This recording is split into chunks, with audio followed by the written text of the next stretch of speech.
nós vamos conversar com o nosso convidado especial de hoje, que é Humberto Massareto.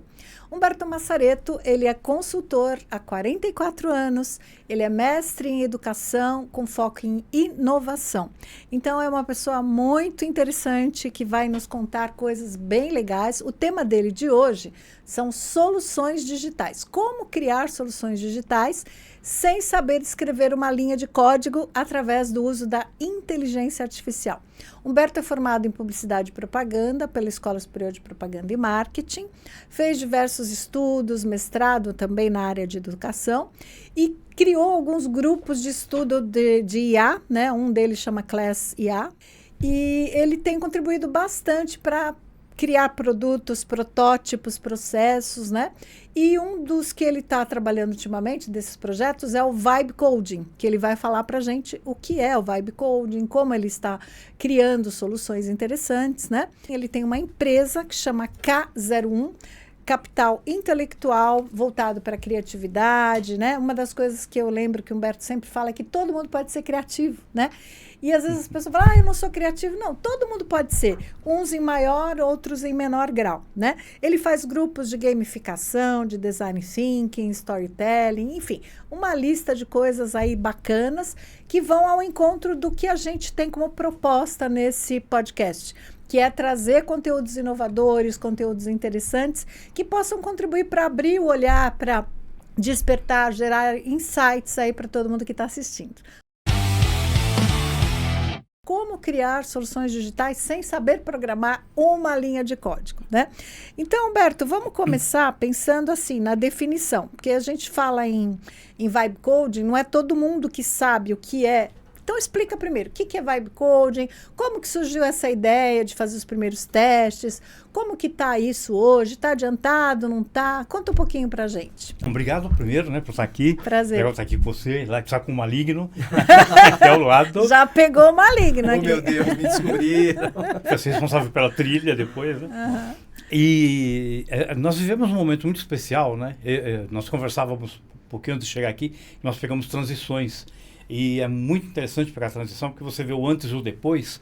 E quando você conversa com algumas pessoas mais jovens, ela já tem a solução pronta, mas ela não sabe como é que a gente chegou até lá. É como alguém que aprende a fazer cálculo na calculadora, mas não consegue fazer um cálculo mental com facilidade, porque já aprendeu direto na calculadora.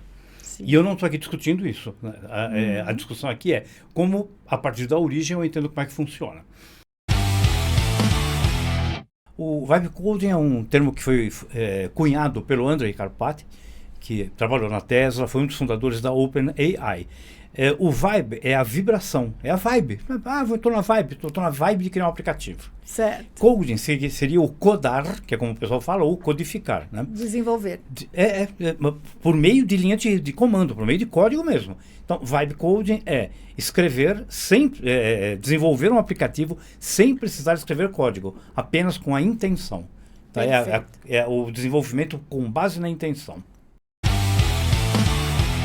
O Vibe Coding, e aí agora eu quero dizer que eu tenho lugar de fala para falar sobre programação sem precisar de fazer a linha de código, porque a minha formação inteira é na área de humanidades. Então, sou formado em comunicação social, trabalhei em agência de propaganda. Na SPM, né? Na SPM. Tenho formação em neuropsicopedagogia clínica, fiz o meu mestrado em educação, mais 2 mestrados, tudo na área de humanidades. E um detalhe interessante é que ele tem 20 livros publicados. Isso. Um deles a gente compartilhou, que foi o Transformação Digital na Prática, né? Que é esse daqui. A gente compartilhou, ele escreveu um capítulo e eu fiz toda a coordenação. Mas além desses, ele tem 20. 20. Você precisa contar o segredo de como é que é escrever 20 livros, né, Humberto? Mas deixa para depois. Vamos continuar no Vibe Coding aí. Mas eu quero só dizer, hein, não tem IA. Porque o último que eu escrevi, quando me perguntaram se tinha IA, eu falei, teve para fazer a revisão. Só na revisão. Não permitiria que ela tomasse o meu lugar. Não era tão fácil. E quando eu comecei, não tinha IA. Comecei há 50 anos. Exatamente. 50 anos. Ok. Bom, mas o Andrej Patrick, o Vibe Coding, o que é que significa isso? É você fazer ou desenvolver uma solução digital por meio da intenção. Então você usa plataformas usam a inteligência artificial e você diz escreve na plataforma ou fala mesmo, né? Sim. O que é que você quer? Olha, eu quero um aplicativo. Vou dar um exemplo que ocorreu recente de uma colega que chegou para mim. Olha, eu não consigo entender, o pessoal fala muito rápido aqui em inglês, né? Tá bom, eu vou te fazer um aplicativo que a pessoa fala em inglês e você já lê em português o que está escrito aqui, tá? Tem um atraso que ele tem que fazer. Ele tem que se comunicar com uma plataforma e vai te colocar aqui, um atraso de alguns segundos, né? Não muito o delay. grande. Que é natural, tem que bater e voltar. Sim. Pode haver erros, mas tudo bem, né? Você vai entender a ideia geral. Sim. Mas dá para fazer isso? Claro. Em 15 minutos estava pronto. Ela falou, não, peraí, como é que é isso aí? Eu falei, eu vou te explicar. Né? Então, o vibe coding é capturar a intenção. Então agora todo aplicativo em 15 minutos eu vou fazer? Não, não vai. Agora eu consigo replicar o Facebook? Consegue. Não com vibe coding. Tá? Quando eu comecei a entender o potencial que um computador tinha, e eu estou falando aqui de 1984, aqui, acho que ninguém estava vivo ainda, mas tinha um computador chamado TK-82, que era uma coisinha de membrana com potentes 4K de memória. Eu lembro desse. Você lembra disso? Lembro. Você viu no museu, né? Quem dera. Eu usei. Que a gente gravava o programa em fita cassete. Eu tinha que esperar todo mundo dormir em casa, porque tinha que conectar na TV para poder programar. Isso mesmo. E assim, a coisa mais bacana do mundo, né? Print Humberto. Imprimir. Nossa, que bacana. Mas aí, isso me permitiu entender que a gente não precisa ser restrito à área de formação para escolher o que é que vai fazer na vida. Claro. Então, o fato de eu ter escolhido humanidades pela vida toda, tudo que eu fiz, quando eu tomei contato com uma linguagem de programação muito antiga e muito simples, que era BASIC, eu comecei a entender que o pensamento estruturado te ajuda a desenvolver soluções lógicas, como, por exemplo, a música. Esses dias eu estava conversando com uma jovem também, a respeito de música, e eu falei para ela, assista o desenho que está no YouTube, o Donald no País da Matemática. Nossa, é maravilhoso esse. É sensacional, para entender o pentagrama. Olha que legal. Então, já aí fica a dica, hein? Fica, o Donald no País da Matemática. Da Matemática. Matemática. Vamos botar no link aqui embaixo. Tá aqui, tá escrito aqui, ó. Ótimo, no País da trabalho para quem vai editar. Ótimo, excelente. Mas você entender, é um filme que tem um desenho que tem uns 50 anos, ou talvez mais, mas eu me encantei da primeira vez. E lá eu vi pela primeira vez algo que me fascinou. Minha área de atuação na propaganda era produção gráfica, então, que era a proporção áurea, né? O retângulo áureo.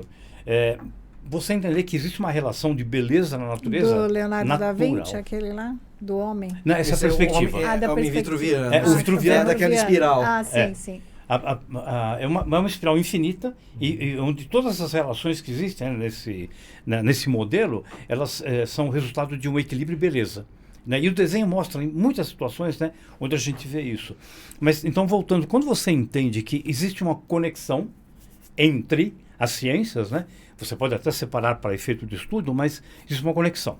E o Andrei Karpathy, o que ele pregava era algo que lá em 82 comecei a programar, eu falei, nossa, eu viajava muito a trabalho. E um dia, numa das viagens, parei lá na banca de jornal e tinha um livrinho, daqueles ruizinho de 20 páginas lá, sobre numerologia. Eu vou ler isso aqui hoje, né? Eu adorei ler, lia de tudo, né? Bula de remédio, tudo. Levei numerologia, viagem era até Araçatuba, de ônibus, longe pra caramba. Li o livro e comecei a calcular.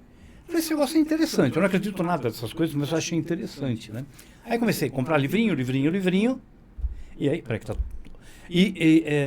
gostei do assunto e eu fazia para as pessoas queridas, né? Fazia à mão. Era um negócio que dava 30 páginas. Falei, nossa, se tivesse um aplicativo que fizesse isso, né? Um dia, muitos anos depois, saiu o aplicativo que fazia isso. Caro. Falei, poxa, não tá justo. Os aplicativos eram muito caros no começo, né? Eu lembro que você gastava 30, 50 mil hoje com menos de 3 mil. Não, você comprar, assim, alguém já fez. Sim. Alguém já fez. Eu vou lá agora comprar para o meu uso, né? Sim. Aí custava R$300. Já pronto. R$300. Que para um cara duro, Aí eu pensei, poxa, eu tentei várias coisas, né? Até que no comecinho de 2025 eu conheci o tal do Vibe Coding. E aqui a gente entra numa história que eu penso que pro líder que está assistindo a gente agora, com aquela câmera, né? Então, para você que precisa desenvolver MVP, protótipo, aplicativo, SAS, plataforma, microlearning, isso vai te resolver muito rapidamente. Vai te dar autonomia. Porque eu fui uma vez pesquisar quanto que custaria para eu fazer aquele aplicativo, né? Custaria R$ 25.000 e demoraria 4 meses para ficar pronto. Era isso mesmo antes. Antes era Não, isso. eu estou falando 6 anos, né? E R$ 25.000, não sei nem quanto que é isso aí projetado. Eu lembro, hoje. nessa época eu tinha visto uns 30 mil, mas hoje em dia você já consegue por quase zero. Então, aí o Vibe Coding te permite construir soluções, e de novo, ele não vai fazer tudo, mas permite fazer muita coisa, né? E diversas coisas. A partir de você pagar uma mensalidade para a plataforma. Sabe? E você vai descrever o que você quer. Então eu quero um aplicativo que assista, ele capture... Plataforma que você disse seriam quais? Eu já vou falar. Ele captura no YouTube um vídeo, pega aquele vídeo, extrai o texto do vídeo e faz uma análise, faz um mapa mental, pega os highlights, sugere cortes. Então ele pode fazer algo que você vai fazer em 2 horas. Sim. Só antes de falar da plataforma, eu consegui fazer, né, e fiquei bastante satisfeito, o meu aplicativo de numerologia, que ficou bem bacana, fiz em 4 horas. Uau! Em 4 horas. Num domingo, que o meu time não ia jogar naquele dia, né, eu podia só ficar escutando. Simples torcendo, assim. Ficava Num escutando. domingo à tarde chuvoso. Domingo à tarde chuvoso, agora, em janeiro, né? Ele O time fez não um ia jogar. aplicativo. Uhum. Mas é só você falar para ele. Aí, é só isso? Não. Você tem que fazer aprimoramento. Olha, ficou bacana. Coloca um botãozinho aqui que eu quero que ele mude a cor do fundo, eu quero que ele tenha dia, noite e sistema, né? Ok. Põe um botãozinho porque as pessoas, se gostou, ela pode recomendar para um amigo, né? Eu estou esquecendo de colocar aqui embaixo os direitos autorais, né? Sim, o copyright. Então, coloca... É isso. Você tem que escrever isso. Não tem que falar, olha, agora você vai puxar uma chave de memória. Não, nada disso. Você apenas dialoga com a plataforma. Diz o que você quer como resultado e ele vai vai fazer as programações necessárias para te entregar aquilo.